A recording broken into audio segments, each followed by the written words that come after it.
Hello everyone, welcome back. Let's begin with the new question. The question says find the probability distribution of the number of successes in two tosses of a die if success is defined as getting a number greater than 4.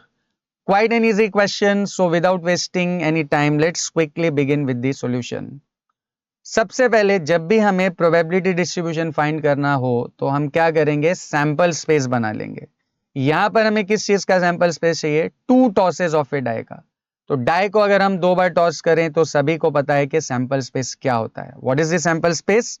This is the sample space for two tosses of a die, 1,1, 1,2, 1,3, 1,4, 1,5, 1,6 and it goes all the way up to 6,6, मतलब total 36 options है, right. अब हमें किस चीज का probability distribution बनाना है, getting a number greater than 4। ठीक है, तो चलिए सबसे पहले x को डिफाइन कर लेते हैं, रैंडम वेरिएबल x।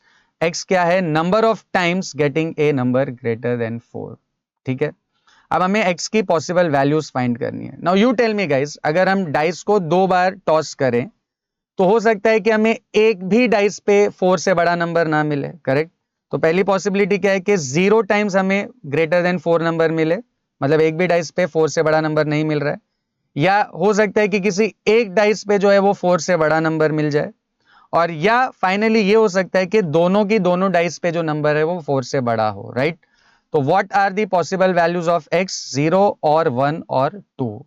तो क्योंकि हम डाइस को दो बार थ्रो कर रहे हैं तो x की पॉसिबल वैल्यू 0, 1 और 2 हो सकते हैं। मतलब एक भी डाइस का नंबर 4 से बड़ा ना हो, किसी एक डाइस पे नंबर 4 से बड़ा हो, या दोनों की दोनों डाइस पे जो नंबर है वो 4 से बड़ा हो।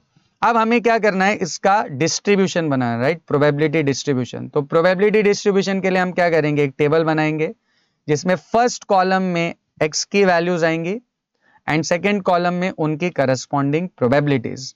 नाउ x की पॉसिबल वैल्यूज क्या क्या है, 0 और 1 और 2, करेक्ट। अब हमें इनकी करस्पॉन्डिंग प्रोबेबिलिटीज फाइंड करना है। अब देखिए 0 क्या सिग्निफाई कर रहा है, 0 मतलब हमें एक भी डाइस पे जो नंबर है वो 4 से बड़ा नहीं मिल रहा है। तो अगर हम इस सैंपल स्पेस को ऑब्जर्व करें तो ऐसे कौन कौन से ऑप्शन है जहां पर हमें एक भी डाइस पे नंबर 4 से बड़ा नहीं मिल रहा है। ये है 1,1, 1,2, 1,3, 1,4, करेक्ट। ये चारों में एक भी जगह पर आपको नंबर जो है 4 से बड़ा नहीं मिल रहा है। Similarly 2,1, 2,2, 2,3, 2,4, 3,1, 3,2, 3,3, 3,4, 4,1, 4,2, 4,3 and 4,4। तो ये जो 16 ऑप्शंस है इनमें एक भी डाइस पर आपको जो नंबर है वो 4 से ग्रेटर नहीं मिल रहा है, करेक्ट। तो फेवरेबल कितने हैं, 16, एंड ओवरऑल सैंपल स्पेस में कितने ऑप्शंस है, 36। तो किसी एक भी डाइस पे 4 से ग्रेटर नंबर ना मिलने के कितने ऑप्शंस है, 16 आउट ऑफ 36। तो probability will be 16/36। Next possible value x की क्या है, 1। 1 मतलब किसी एक डाइस पे आपको जो नंबर है वो 4 से बड़ा मिल रहा है।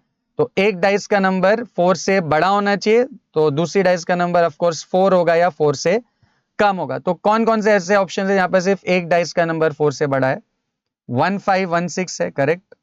2,5,2,6, 3,5,3,6, 4,5,4,6, करेक्ट। इनमें एक डाइस का नंबर जो है वो 4 से बड़ा है। उसी तरह 5,1, 5,2, 5,3, 5,4 and 6,1, 6,2, 6,3, 6,4।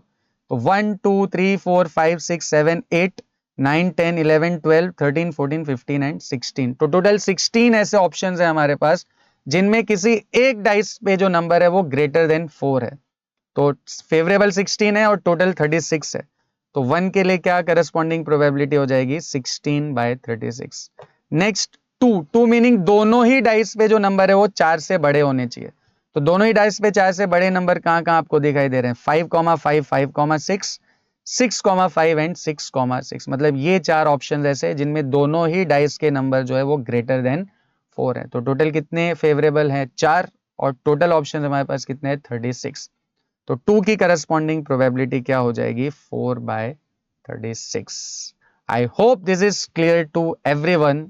C you in the next video.